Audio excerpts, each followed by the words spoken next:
पहले चरण की बम्पर वोटिंग, सत्ता विरोधी लहर या दीदी का खुला समर्थन। वोटिंग से 24 घंटे पहले ही आ गए रुझान। बंगाल में पूरी तरह से पस्त हो गई भाजपा।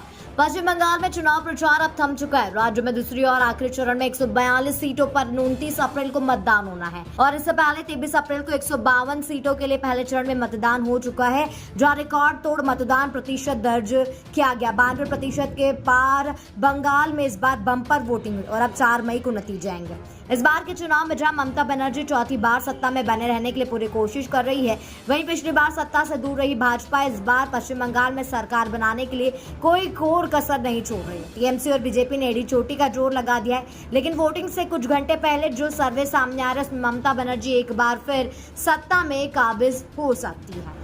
वॉइस ऑफ हिंदूज के सर्वे में आप देखेंगे कि इसमें प्रेडिक्शन किया गया कि बीजेपी के खाते में 170 सीटें जा सकती है।